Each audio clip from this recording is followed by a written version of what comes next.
Investor akan tetap berhati-hati, ya kan? Entah nantinya dengan cara yang harus pelan-pelan atau bagaimana, karena akan melihat progresnya, nggak akan buru-buru. Hal itulah yang terjadi di Gotoh, gitu loh.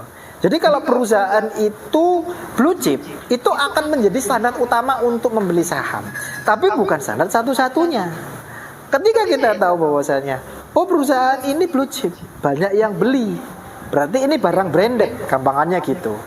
Tapi busuk atau tidak, ya maka akhirnya harus mengetahui barang ini menghasilkan keuntungan atau tidak.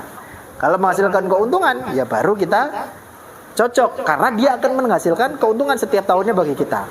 Saya beli Mandiri karena tiap tahun, katakanlah dia nilainya turun, saya dapat dividen 3%. Saya beli Gotoh, ada prospek ke depan bisa multi bagger, tapi setiap tahun saya belum tentu dapat. Dan itu pun multi bagger itu hanya janji, belum tentu kejadian. Nah, hal itulah yang akhirnya membuat prospeknya tidak akan seperti blue chip yang lain.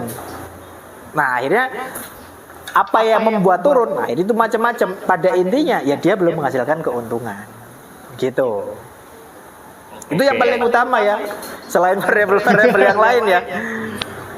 Berarti lanjut aja Mas. Berarti kalau misalkan orang awam, kan emang idealnya kan kita harus belajar betul ya, investasi itu ya. Cuman kan nggak semua orang punya waktu yang cukup. Apalagi kan yang kerjanya mungkin sangat menyita waktu, terus juga ada tanggungan mungkin keluarga dan lain-lain kan. Kalau bagi Mas Rino, mungkin 3 atau 5 hal sederhana yang itu harus diperhatikan saat pemula mau membeli saham, Mas, supaya tidak rugi-rugi banget lah. Minimal bisa buat nabung gitu kan. Naiknya itu dikit gak apa-apa. Yang sederhana aja Mas. Untuk pemula-pemula lah, supaya tidak langsung trauma. Kena Gotoh trauma. Template ya, kalau tips seperti itu template. Yang pertama pasti tujuan investasi teman-teman. Jadi kalau teman-teman itu mau berinvestasi, ya tujuannya apa dulu, ya kan? Kalau misalnya mau investasi untuk jangka panjang, ya kan, pasti nanti instrumennya juga akan berbeda, ya kan. Kalau untuk jangka pendek, yang mana juga itu juga akan berbeda, ya kan? Atau mau di switch, di mix, ya kan? Satunya panjang, satunya pendek, satunya menengah, itu juga bisa, ya kan? Jadi semuanya tergantung profil resikonya teman-teman. Mau investasi yang selama apa, ya kan? Risiko apa gitu loh. Ada yang di sana itu saya nggak suka Mas yang risiko gitu loh. Ada, nanti akhirnya instrumennya pun juga berbeda, bahkan bukan saham. Karena di pasar modal itu produknya bukan saham doang, ada yang obligasi, ada yang reksadana gitu loh. Nah itu nanti saya kasih tips bagaimana saya mengelola keuangan, ya kan. Karena saya sendiri bukan pemain saham murni, kalau ditanyain mungkin bisa jadi lebih jago teman-teman ya yang setiap hari ngamati saya aja. Kalau ditanyain Mas saham ini gimana, bener-bener saya harus buka lagi. Karena bisa jadi 1 minggu saya liburan kayak kemarin ini, saya nggak buka saham, jadi nggak tahu progres. Oh kemarin, oh ternyata sempet Gotoh itu berhenti ARB, saya juga nggak tahu gitu loh, karena bener-bener nggak buka market gitu loh. Nah jadi saya lebih jago untuk mengelola uang daripada memilih saham. Nah maka nanti tergantung teman-teman ini profil resikonya seperti apa. Mau jangka panjang atau jangka pendek dulu. Maka nanti pengelolaannya pun akan berbeda. Itu yang pertama. Terus yang kedua, ketika sudah menerapkan, ya kan, maka teman-teman itu harus disiplin, ya kan, dengan rules-nya, ya kan, rules investasinya. Oh saya jangka panjang.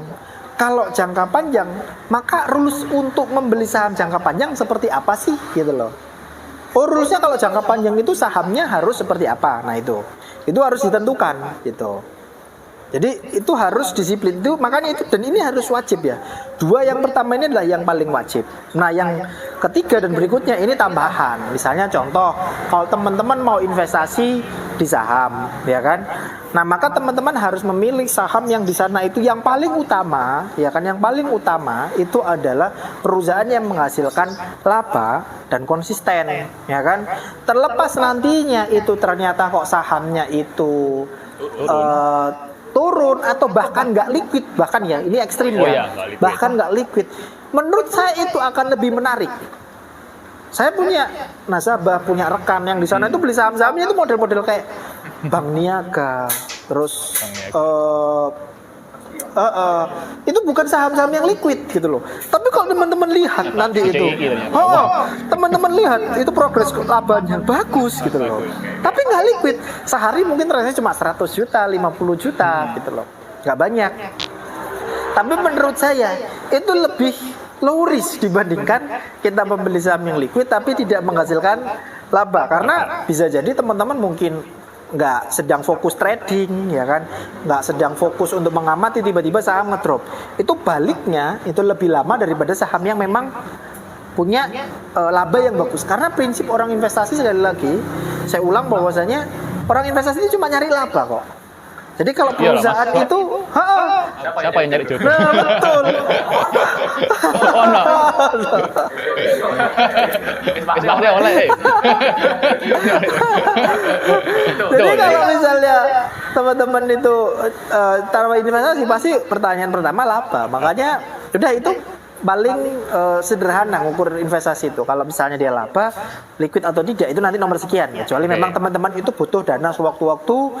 Bisa jadi bulan depan aku bisa ngambil mas, ya kalau berarti harus cari yang liquid gitu loh. Nah akhirnya kan itu range berikutnya, step berikutnya atau rules berikutnya. Nah, yang paling utama adalah yang laba gitu loh. Teman-teman mungkin yang di sini sudah cukup, ada yang sudah jago, ada yang sudah pengalaman, ada juga yang belajar. Pokoknya gampangannya perusahaan ini untung atau tidak, ya kan? Nanti mulai cari tahu gimana caranya mengukur perusahaan untung atau tidak. Itu pasti nanti diajari, ya kan?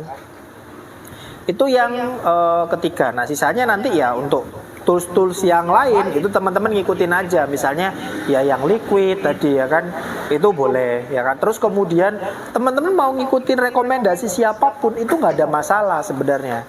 Kuncinya adalah disiplin. Karena menurut saya rekomendasi siapapun kalau dia itu sudah cukup lama di pasar modal, saya pasti dengarkan. Ya kan? Wong saya aja lo ngikutin IG-nya teman-teman yang di sana itu mungkin punya analisa saham, saya pasti notice gitu loh. Ini bagus gitu loh. Saya nggak akan mengkritisi, oh ini jelek gitu loh. Oh ini apa analisanya? Nggak mungkin ini jadi bagus. Nggak, saya ikutin. Iya ini kayaknya bagus ini. Dan pasti saya approve Pak dengan analisanya orang-orang di luar sana. Intinya apa? Intinya adalah di yang terakhir tipsnya itu, yaitu adalah psikologi kita. Yang kedua tadi juga ya kan.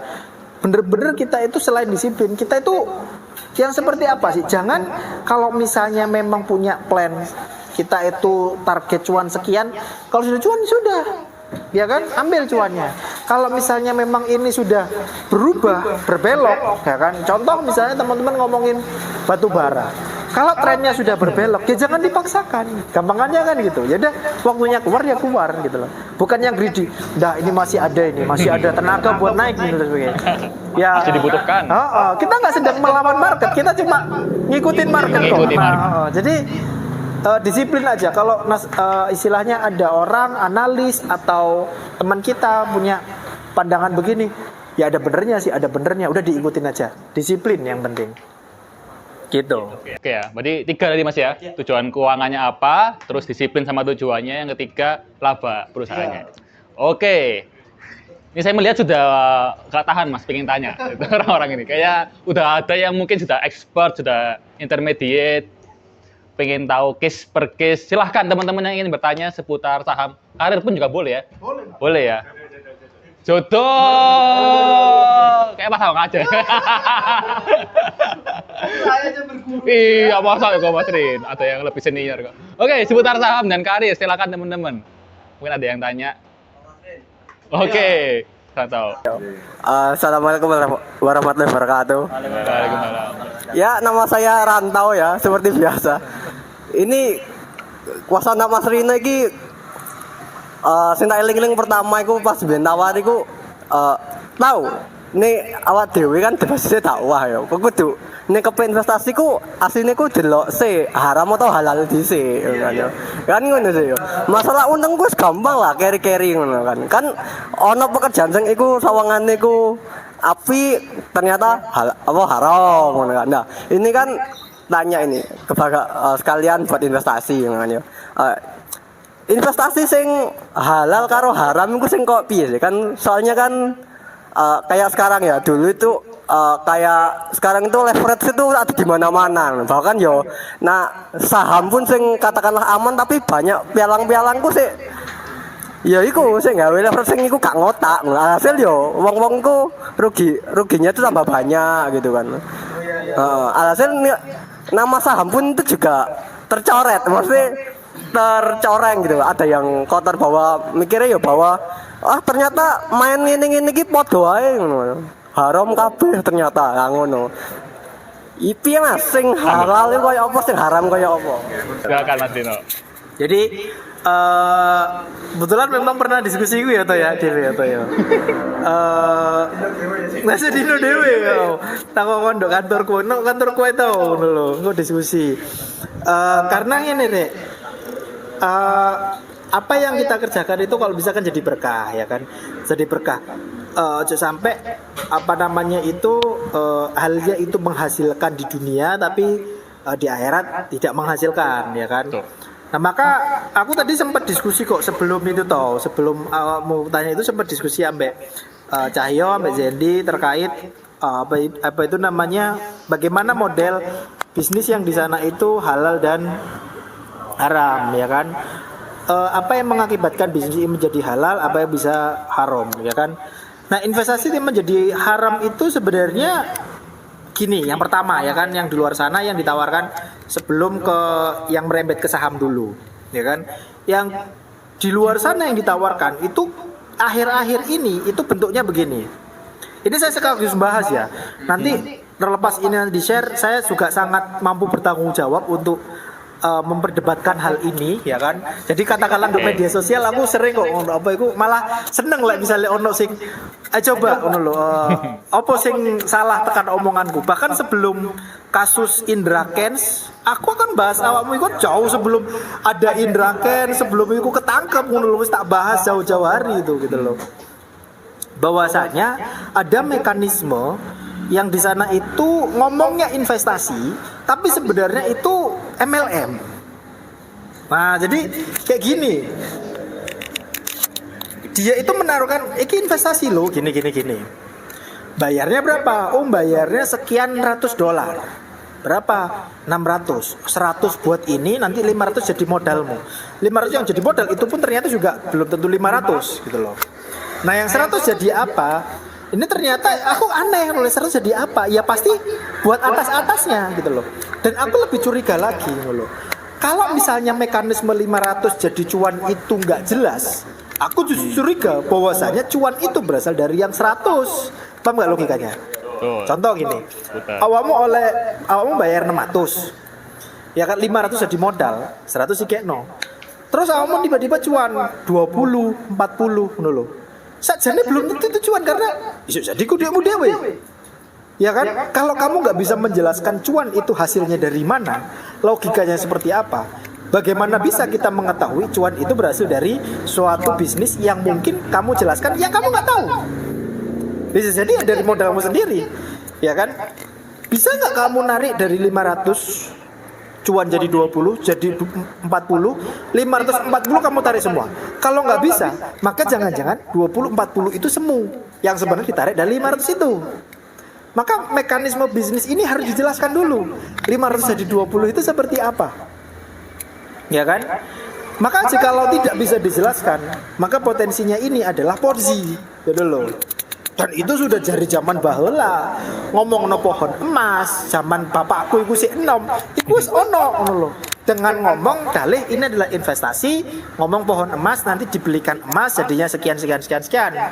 Tapi sampean bayar sampean dhisik ngono lho. Lah wis, pokoknya hal-hal yang seperti itu kita harus mengkritisi. Ya kan? Nah, ketika hal seperti itu, maka masuk hukumnya bukan masuk hukum investasi. Hukumnya MLM. Nah maka MLM nanti ya kembali ke hukum MLM halal atau haram ngono lho. Jadi objek analisanya bukan investasi lagi tapi MLM. Wis itu nggak perlu jawab karek ndolekan do MUI hukumnya opo kan gitu. Ya kan? Jadi paling sederhana itu kayak dari MUI. Itu adalah acuan pertamaku. MUI ngomong opo, oh berarti DE alasannya opo. Oh alasannya iki, make sense. Udah. Berarti selesai. MLM diwara haram ya wis berarti haram.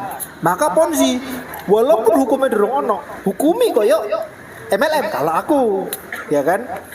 Terus nanti turun lagi. Lah hukum investasi yang lain seperti apa? Ngono loh. Ya kan? Nah, kita berbicara eh, misalnya kayak apa namanya itu forex, kripto. Kebetulan Rantau tanya yang hubungannya sama leverage. Nah, leverage itu juga berbeda. Kalau misalnya ngomongin leverage-nya saham dibandingkan forex sama kripto, jauh. Leverage-nya kripto sama forex itu lebih gede parah. Umpamanya forex bisa sampai 100 kali gitu loh. Nah, 500 loh. Makanya kenapa kayak istilahnya itu zero sum game, kamu naruh $50 di 50 bisa hilang. Karena cuma berapa spread kamu pakai 100 aja. Ya kan? Berarti kalau kamu itu naik 1% ya sudah 100 kali lipat, turun 1% habis uangmu. Ya kan? Nah, kalau misalnya bicara leverage ya, nah maka nanti ini apakah leverage itu hukumnya seperti apa? Tapi kita sebelum membahas sana, kita lebih ke objek-objeknya dulu gitu loh. Terkait misalnya kripto sama forex, itu hukumnya disamakan, yaitu bukan investasi, tapi lebih ke trading. Kamu kalau misalnya membicarakan hukum forex itu bukan instrumen investasi tapi komoditas, makanya namanya itulah komoditas, makanya istilahnya kan nambang, jadi kayak komoditas dia. Nanti kalau ini berarti trading, hukumnya trading komoditas, nanti akhirnya dalil tentang trading komoditas gitu, bukan investasi lagi. Forex juga sama, nanti forex itu bukan hukumnya hukum investasi tapi juga trading mata uang. Maka trading mata uang itu seperti apa dulu gitu loh. Kalau misalnya sejak awal dasarnya itu sudah istilahnya, bahkan kalau saya trading Bitcoin itu masih berpotensi halal karena itu komoditas. Tapi kalau nanti di forex, ini berbicara objeknya dulu ya. Di objeknya kalau forex itu bisa lebih diharamkan sejak awal karena objeknya, ya kan? Tapi kalau Bitcoin nanti bukan perkara objeknya, tapi itu berbicara tentang mekanismenya seperti apa. Nah, mekanisme nanti hubungannya sama leverage, ya kan? Nah, kalau kedua ini itu nanti langsung MUI. Saya cari di MUI awalnya. Di MUI itu sudah hukumnya jelas gitu loh. Haram. Nah, haramnya karena apa? Itu macam-macam nanti. Karena mekanismenya. Contoh mekanismenya ya, itu ada short. Sesuatu yang semua ada shortnya, itu potensi untuk spekulasi lebih besar. Sederhananya kayak main bola.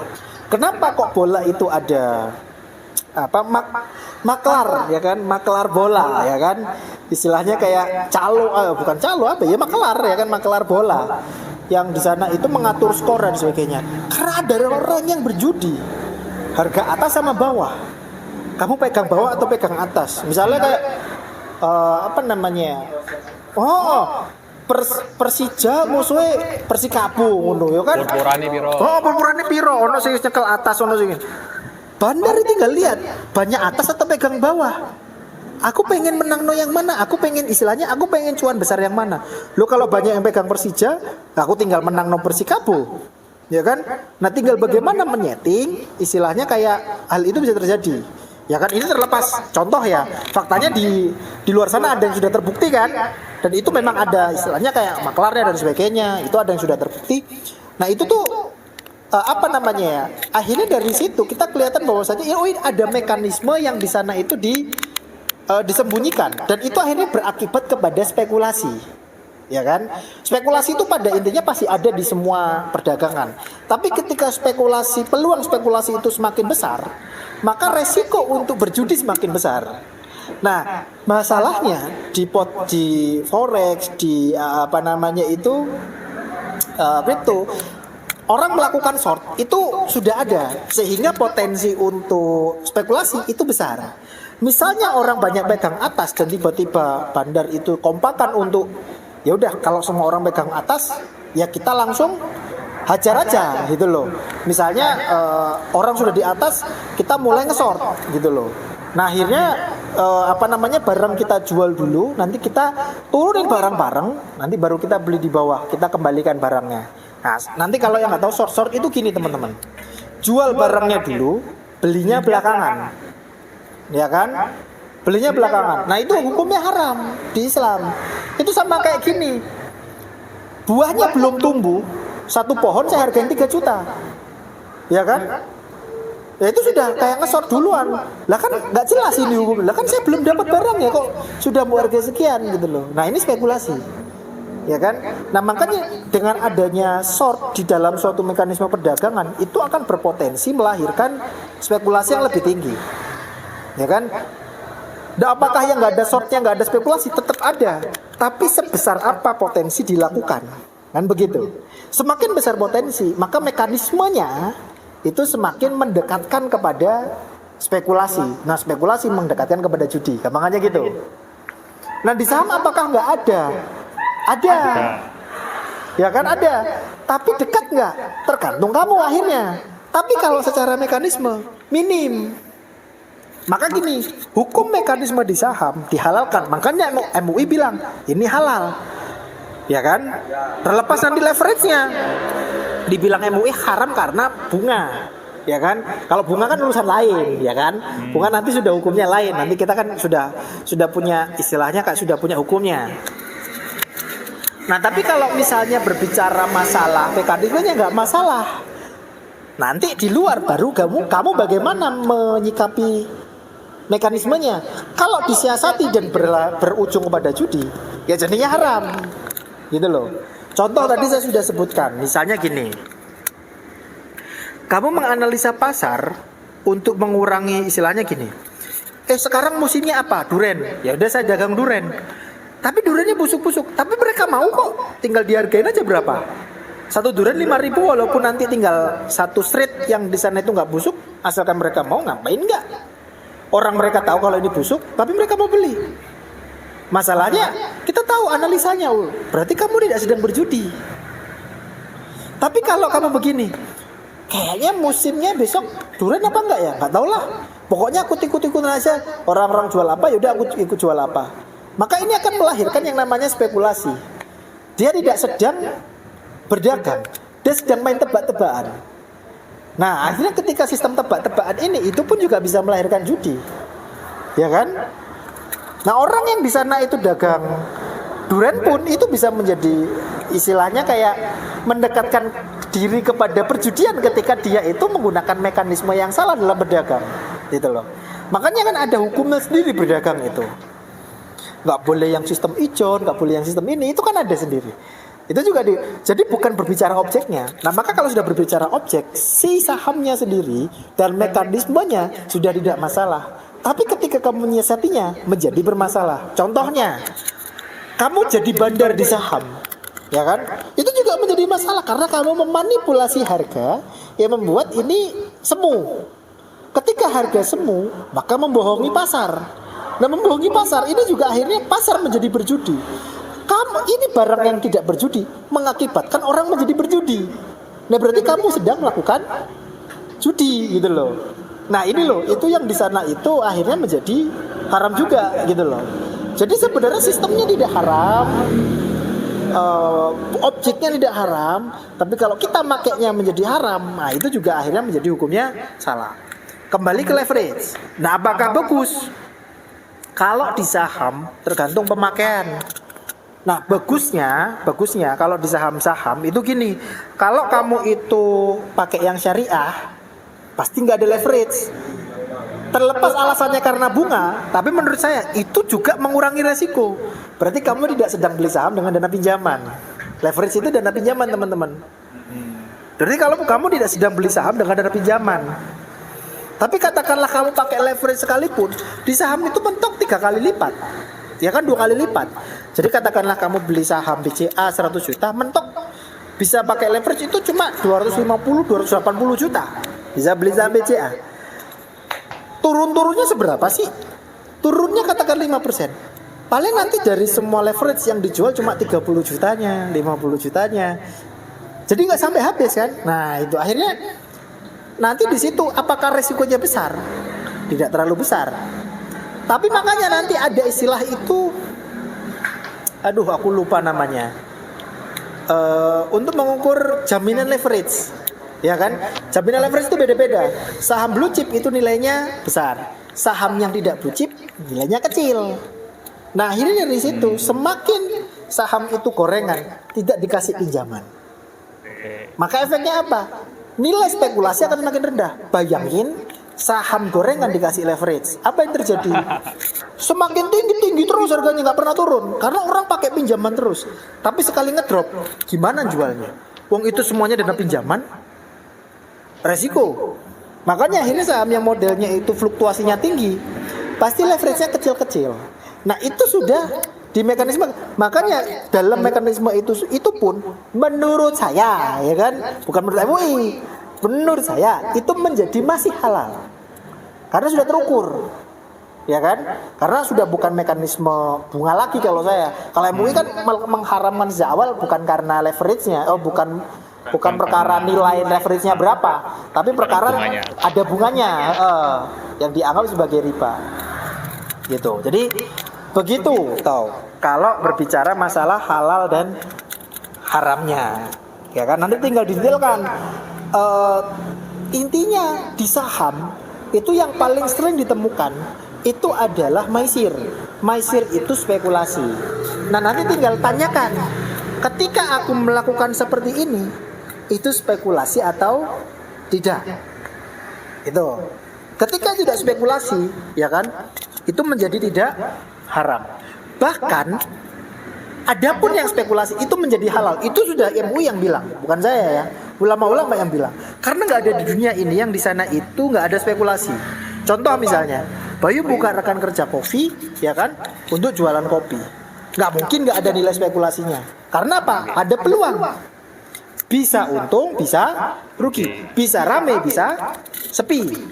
Pasti ada. Tinggal terukur atau tidak.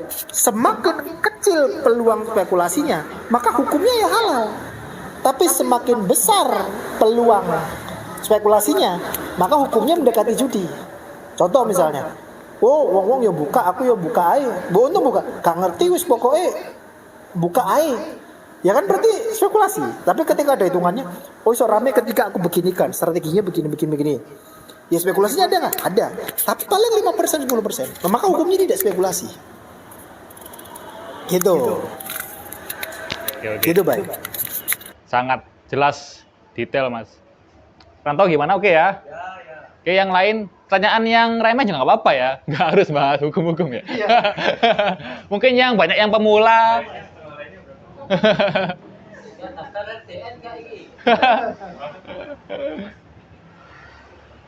Silakan, ada? Belum ada?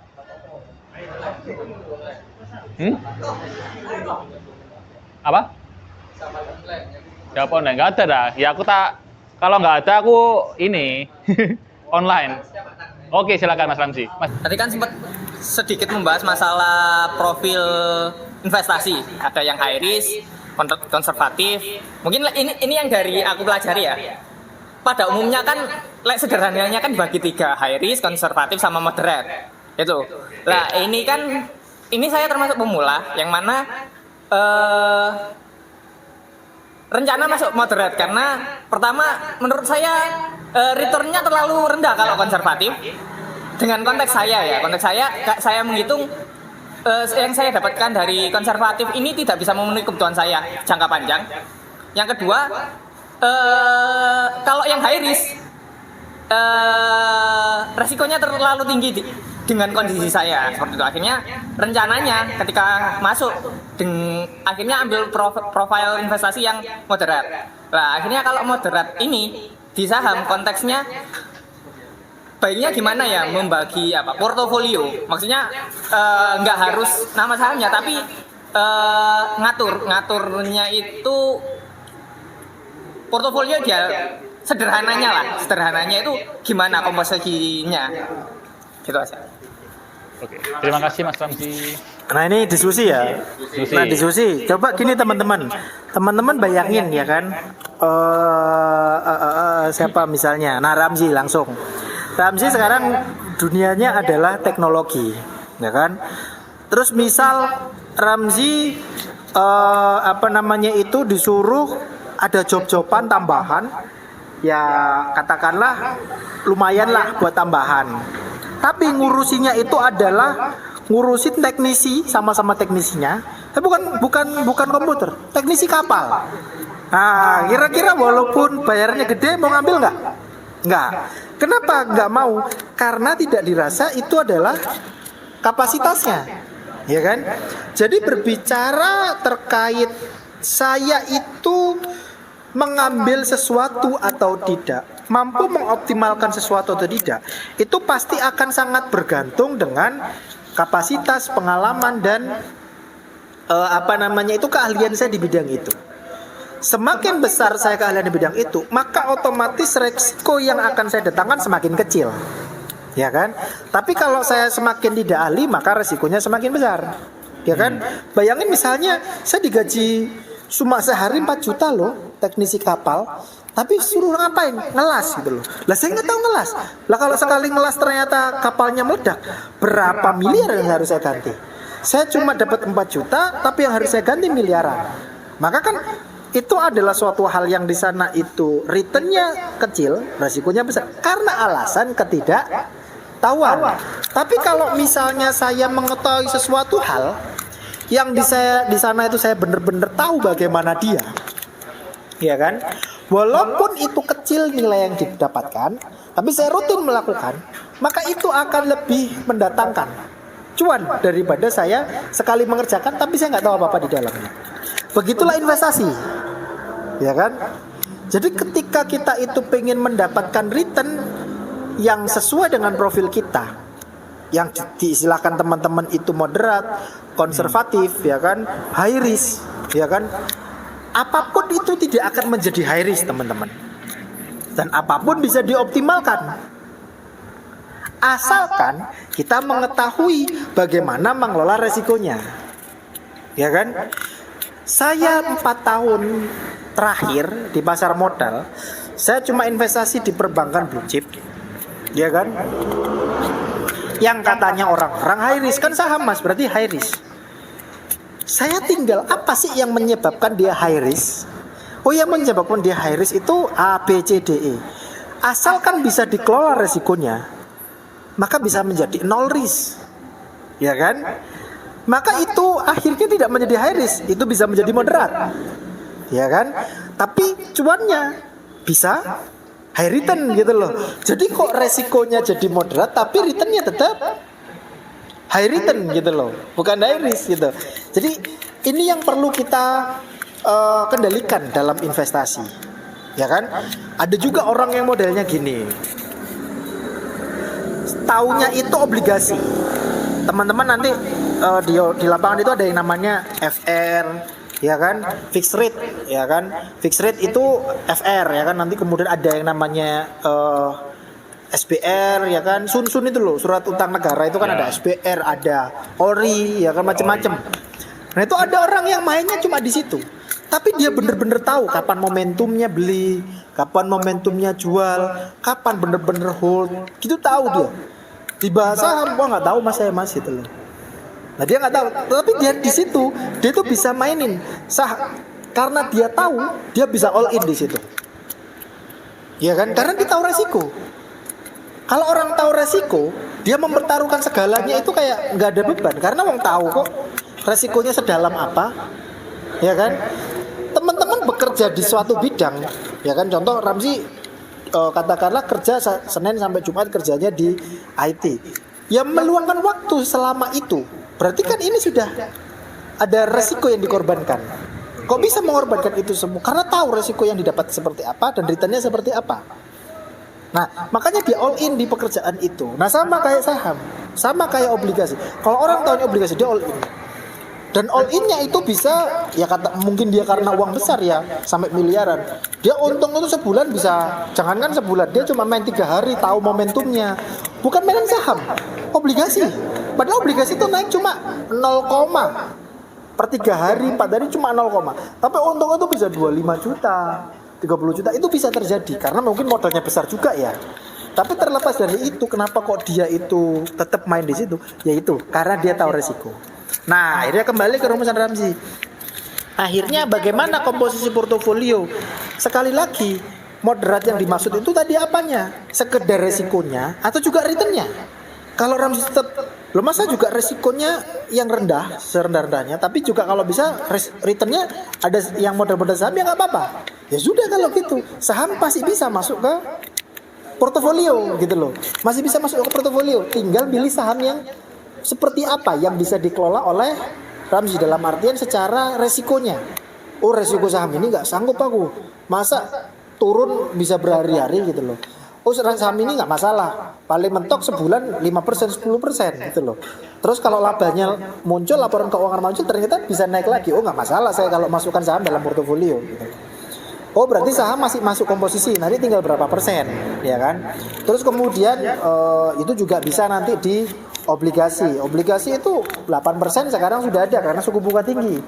Ya kan, jadi masukkan nggak apa-apa, nyari yang 8%, walaupun itu nantinya mungkin ya SBN jarang lah ya 8%, tapi yang corporate ada. Jadi kayak misalnya Mandiri ngeluarin obligasi itu ada yang nilainya 8%-an ada. Itu bisa dimasukkan. Tapi kalau reksadana saya jarang merekomendasikan teman-teman. Reksadana yang saya rekomendasikan cuma pasar uang. Kalau saham ngapain tanggung? Yang mending beli sahamnya. Sepakat. Ya kan? Mending beli sahamnya. Jadi kalau teman-teman itu bisa mengelola resiko dari saham tersebut, oh ini saham ini resiko kerugiannya karena ini. Teman-teman kelola resikonya. Jadi investasi itu cuma ngelola resiko kok. Gimana caranya saya nggak dapat kerugian dari investasi di sini? Investasi di sini ruginya apa sih? Oh karena ini. Gimana saya mengelola resiko rugi itu? Oh gini caranya. Belinya waktu gini. Kalau momen gini jangan dijual gini. Kalau itu bisa dikelola, ya berarti teman-teman beli saham cocok. Gak ada masalah. Gitu. Jadi komposisinya itu bisa di obligasi atau di saham yang di sana itu memang punya reputasi 20 tahun terakhir, 10 tahun terakhir itu memberikan return yang bertumbuh dari tahun ke tahun. Maka itu akan lebih cocok. Nah, apakah akhirnya dengan memilih saham juga menghabiskan waktu? Itu tergantung, ya kan? Tergantung nanti Ramzi sesibuk apa. Kalau misalnya nggak sibuk, ya sekali lagi mungkin seminggu sekali dengan nongkrong sama teman-teman, saya rasa sudah mendapatkan insight yang bagus untuk mendapatkan oh saham ini masih bagus buat hold mas kayaknya saham ini ke depan bakal turun, bisa ambil terus gitu loh selama 3 bulan 2 bulan ke depan. Nah, itu seminggu sekali sudah cukup untuk mengambil waktu menganalisa saham gitu Ramzi. Oke Mas Ramzi. Oke. Ada lagi yang lainnya, teman-teman? Pas tahu enggaknya? Kalau masalah tentang apa itu investasi bodong dan sebagainya kan dalam kenyataannya memang saya juga dapat cerita itu juga ada yang ya rekan kenalan gitu loh sampai kena 25 miliar. Nah, satu orang ini. Tapi saya bayangkan mungkin asetnya bisa di atas itu ya mungkin ya. Mungkin asetnya kan 100 Nanti dia mikirnya itulah dia. Tapi nah itu berarti kan sebenarnya orang seperti itu kan bukan orang yang bodoh kan ya. Pasti orang yang juga pintar juga. Tapi kok bisa sampai kejeblos itu kan berarti ini bukan masalah dia itu rasional atau tidak, tapi ya mungkin kalau kita pahami mungkin dia itu mencintai kebenaran atau tidak lah begitu. Nah, itu kadang yang apa ya? Kalau bahasa Jawa itu mengslek ya, tapi yang miss itu di situ ya. Nah, itu mungkin kan itu adalah cerminan kita, kepribadian kita dalam mengelola uang sebenarnya kan di situ. Nah, kalau dari Mas Rino sendiri mungkin bisa sharing tentang kebiasaan atau mungkin paradigma yang ditanamkan dalam kita memandang uang itu seperti apa. Sehingga kan itu kan akan tercermin dalam kita dalam berinvestasi kan gitu. Dasarnya kan sebenarnya kan ke mindset kita, ke paradigma kita dalam mengelola uang itu yang seperti apa gitu. Nah, mungkin bisa disaringkan tentang pengalaman-pengalamannya terkait dengan atau mungkin kebiasaan-kebiasaan yang dibangun dari kecil kan ini ceritanya kan dari kuliah kan ya mungkin kata tadi hemat tapi hematnya seperti apa gitu. Nah, itu kayak gitu. Itu mungkin bisa disaringkan lebih praktis di situ. Yang terus yang kedua, ini boleh ya? Tiga pertanyaan boleh? Boleh. Oh khusus. ya, 3 ya. Silahkan. Ini sampai nanti nobar Piala Dunia, Mas. Nggak ada LCD-nya ya ini. Ya, jadi yang pertama terkait mindset itu, yang kedua adalah terkait dengan ini. Tadi kan disampaikan bahwa kalau bisa kita cari yang mungkin earning per share-nya atau mungkin dia menghasilkan profit ya di profit dan konsisten begitu. Nah, ini saya masuk sedikit saja langsung. Kalau Unilever gimana, Mas? Kalau 5 tahun yang lalu kan dia 10.000, sekarang jadi hampir 100% turun. Nah, ini jadi jebakan Batman. Apalagi jadi bulan-bulanan ketika BI ngomong, "Oh ya, kita beli yang produknya ada di sekitar kita." Nah, Unilever kan banyak di sekitar kita. Tapi ternyata dalam kenyataan 5 tahun ini malah, nah ini kan ya bagaimana penjelasannya? Mungkin berarti kan mungkin kalau yang tadi apakah ada kurangnya tentang yang earning tapi konsisten, atau mungkin ada rumus yang lagi tambahannya gitu Mas. Terus yang kedua apa ya? Nggak tahu, itu aja nanti deh. Yang pertama terkait sama mindsetnya. Jadi pengalaman aja ya kan, mungkin bisa jadi pelajaran juga buat teman-teman. Saya tuh mindset di saya itu gini teman-teman. Saya tuh orang yang hemat. Apa namanya ya? Masalah uang itu detail. Bahkan sorry ya, maksudnya dari istri saya, bahkan apa aja itu saya hitung loh gitu loh. Maksudnya kayak lapusnya tuku iki digawe opo. Saya tuh orang kayak mungkin ada sisi-sisi orang Jepang. Orang Jepang itu yang sederhana minimalis itu loh. Saya ada barang. Kalau 2 minggu, 3 minggu nggak saya pakai, bisa jadi saya buang barangnya. Jadi saya tuh hanya membeli barang yang memang benar-benar saya pakai. Kalau misalnya beneran itu saya pakai, itu berapa kali saya bakal memakainya. Kalau nggak saya sering pakai, saya tuh bener-bener pikir berkali-kali untuk membeli.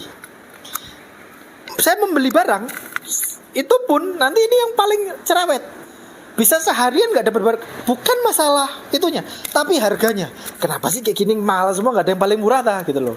Terakhir itu beli sepatu basket. Budget itu ya nggak kurang-kurang. Maksudnya wong yo pas basket paling ya 3 tahun masih awet lah ya. Agak mahal nggak apa-apa. Tapi saya tetap cari yang paling murah, yang murah-murahnya. Nggak, bukan ini. Tetap cari yang paling murah. Padahal ya buat beli budgetnya ada gitu loh. Itu sampai sekarang. Maksudnya sebanyak apapun ya rezeki ada, itu gaya hidup nggak berubah. Jadi kayak tetap pelit untuk mengeluarkan bahkan untuk diri sendiri. Kalau untuk teman-teman malah untuk orang lain, untuk istri itu kayak ya sembarang. Tapi untuk diri saya sendiri itu kayak eman ngono lho. Halang gawe ngono kok sampai sakmono sih ngono lho. Emanan gitu ya. Jadi akhirnya itu yang membuat kayak itu prinsip untuk mengeluarkan uang yang di sana itu jatuhnya itu justru malah mendatangkan kerugian, itu kayak wah, jangan sampai gitu loh. Nah, kalau bisa justru malah menghasilkan. Ya kan? Makanya akhirnya berusaha seminimal mungkin untuk mengurangi pengeluaran, mengurangi kerugian, tapi kalau bisa malah bisa mendatangkan untungan sebesar-besarnya gitu. Nah, di sisi lain ada suatu psikologi yang ada bagusnya, ada jeleknya di saya. Ini mungkin yang saya pengen share. Bahwasanya saya itu pernah trading model-model kayak teman-teman ya. Sehari, 2 hari, 3 hari trading gitu. Saya nggak cocok karena kenapa? Saya itu orangnya itu nggak yang cinta uang. Nggak cinta uang kayak gini. Gak gede duit lah, maksudnya aku gak kupu soge dulu. Misalnya aku trading sama ini aku wah iso soge aku kira-kira dulu. Aku nggak kayak gitu loh. Wah, aku lek bisnis iki ngono sawangan nih soge aku gini. Nah, saya tuh nggak terlalu yang gila uang gitu loh. Di sisi lain saya tuh nggak mau kehilangan uang. Saya cuma gini toh. Saya tuh nggak mau kehilangan uang, tapi saya itu tidak berusaha untuk memperkaya diri dengan cepat. Jadi nggak sing gede duit. Oh, cerita uang. Oh, nggak pengen ini. Lah, apa sih udah loh. Konco di motor anyar gini. Oh, nggak pengen. Oh, apa sih udah loh. Jadi kayak nggak pengen gimana gitu. Jadi nggak terlalu begitu. Efeknya apa? Ketika ada flexing, ada teman-teman cerita, ada untung gini, itu nggak langsung tertarik. Itu akhirnya menjadi ya bersyukurnya begitu. Sekalipun tertarik gitu, mosok saya akhirnya muncul pertanyaan gitu loh. Nah, ini akhirnya psikologi yang lain ya, bukan psikologi terhadap uangnya, tapi psikologi rasionalitas gitu loh. Nah, rasionalitas saya akhirnya menjadi tetap jalan karena sejak awal saya nggak terlalu pengen gitu loh. Tapi kalau orang sudah terlalu pengen, udah rasionalnya pasti kalah. Karena masalah keinginan itu udah yang paling tinggi. Kamu akan merasionalisasikan sesuatu ketika sudah ada keinginan gitu loh. Iya kan? Kalau katanya setan itu kan, setan akan menjadikan indah pandangan ya kan, di pandanganmu gitu loh. Apapun gitu loh. Sesuatu yang jelek itu bisa dijadikan indah. Akhirnya apa? Rasionalisasi. Nah, rasionalisasi itu munculnya dari hal itu. Sesuatu yang buruk itu bisa jadi bagus. Iso kayak alasan loh. Lo kan iki iso ngene. Karena sejak awal sudah senang duluan. Saya enggak masalahnya karena saya enggak terlalu tertarik loh. Akhirnya kayak sejak awal sudah kayak underestimate, curiga, koyo apa itu jenenge wis pokoknya buruk sangka dulu. Makon mesti elek. Oh, kayak gitu. Jadi sejauh ini karena kebetulan saya di saham, maka akhirnya baik sangka saya adalah terhadap saham. Sebaliknya, apa yang di luar saham pasti saya anggap jelek dulu. Efeknya itu akhirnya tidak mematikan rasional saya. Nah itu yang akhirnya menjadikan saya itu tetap kritis sama hal-hal yang di sana itu di luar saham, investasi menjadi kritis. Kenapa kok begini? Kenapa kok bisa? Alasannya seperti apa dan sebagainya. Nah inilah yang di sana itu pengen saya edukasi ke masyarakat. Pada intinya apa? Tidak ada teman-teman investasi yang bertahan 100 tahun lamanya. Wall Street itu udah lama. 1900, 1800 sudah ada.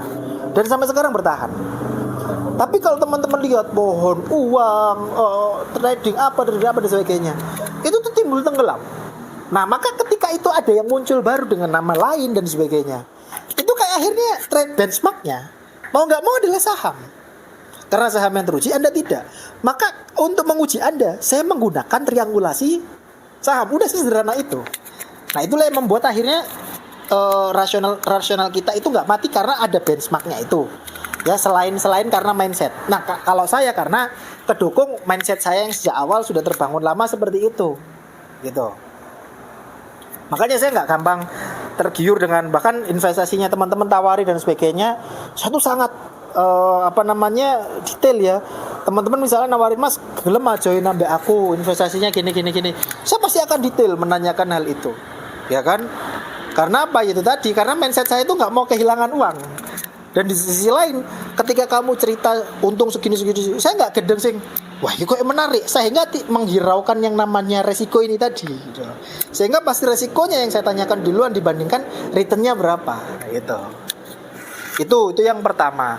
Nah yang kedua terkait Unilever. Terkait Unilever itu gini. Jadi teori itu benar sebenarnya, ya kan? Teori itu tuh benar. Terbukti di luar sana itu ada Coca-Cola, ya kan? Ada Coca-Cola. Kalau di kita ada Unilever. Tapi berbicara masalah sektor, ya kan? Masalah sektor itu nggak ada yang ngalahin sektor perbankan, gitu loh. Jadi kalau istilahnya disuruh milih, maka pilihan saya itu pasti sektor perbankan itu yang utama. Karena bukan hanya masalah teruji dari aspek 20 tahun terakhir di Indonesia ya, tapi kita nggak bicara contoh portofolionya Warren Buffett, ya kan, portofolionya Sandiaga Uno, portofolionya orang-orang terkenal. Mereka kaya karena apa? 20% itu sahamnya di perbankan. Warren Buffett itu 11%, 12%. Kelihatannya terbesarnya di Apple. Tapi 9%, 8%, 7% itu ternyata di Bank of America, terus di Bank Oppo. Kalau di total 20% lebih di perbankan. Maka kenapa kok orang yang sudah puluhan tahun investasi ini malah di perbankan? Kenapa nggak Apple-nya yang digedein? Kenapa bukan Coca-Cola-nya yang digedein? Ya kan? Karena itu sudah recordnya sudah kelihatan bahwasanya saham perbankan itu memang yang punya reputasi yang bagus untuk menghasilkan laba. Dan perbankan itu linear. Ekonomi tumbuh cuma single digit, perbankan rata-rata pasti double digit. Ya kan? Jadi pasti double digit. Beda sama konsumsi. Karena perbankan itu hubungannya sama bisnis. Konsumennya mereka adalah pebisnis. Sedangkan consumer good, konsumennya mereka adalah manusia. Yang di sana itu memakai barangnya. Pertanyaannya, sebanyak apa manusia tumbuh dari tahun ke tahun, dan sebanyak apa manusia itu mengkonsumsi barang konsumsi tersebut. Yang kedua, sebanyak apa kompetitornya muncul, ya kan?